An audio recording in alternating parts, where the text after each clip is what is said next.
కాలపు అమ్మాయి అంటే గట్టుదాటిన గోదావరి లాంటిది. ఎంతటి మగాడైనా ప్రవాహంలో పడి కొట్టుకుపోతాడు. కానీ నేను అలా కొట్టుకుపోకూడదు, నిన్ను కట్టుకుపోవాలి, నీ దృష్టిలో పడాలి అని ఇవన్నీ చేశానే తప్ప నేను నేర్పించడానికి మాత్రం కాదు. అలా సెట్ చేద్దాం అనుకున్నాను. ఏమంటారు? అంటే నువ్వు ఇదంతా సిన్సియర్గా చేయట్లేదా మావా? పిచ్చి రాఘవా, ఆ అమ్మాయి ఇష్టాలని తెలుసుకుని ఆమెలోకి దూరి అమ్మాయి మనసులోకి రా, గదిలోకి కాదరా. అది బుర్రా భూత, బుర్రా భూత. అరే మావా, ఇష్టాలు తెలుసుకోవాలంటే అమ్మాయి డైరీ కొట్టేయాలి. తనకి డైరీ రాసే అలవాటు ఉందని మొన్న మన ఆశ చూసి చెప్పింది. నీ నోట్లో సిల్డ్ మీరు పొయ్యా. ఎంత సల్లటి వార్త చెప్పావరా? నీతో అప్పుడప్పుడే బోర్ కొట్టుద్ది. మరి మిగతా అప్పుడు సిరాకు దొబ్బుద్ది. ఇక ఉపేక్షించే లాభం లేదు రంజిత్. ఆ అమ్మాయిని రౌండ్ అప్ చేసి diary diary diary diary dairy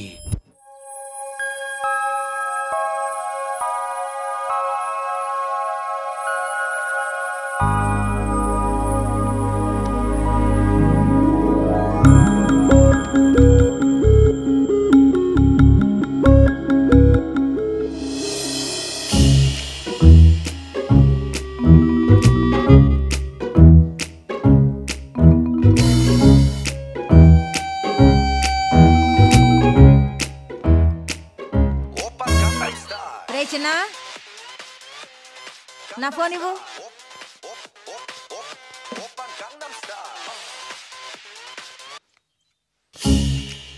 hello, నేనే కంప్లైంట్ ఇచ్చా. ఇంటర్నెట్ స్పీడ్ పెంచలేంటి మీరు? అప్డేట్ అవ్వండి అయ్యా. ఆ ఇంటర్నెట్ అబ్బాయి అంటే వచ్చాడా? వచ్చాడు బేబీ. వచ్చిన పని అయిందా?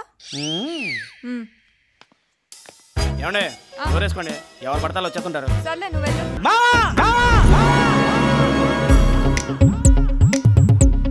Dairy dairy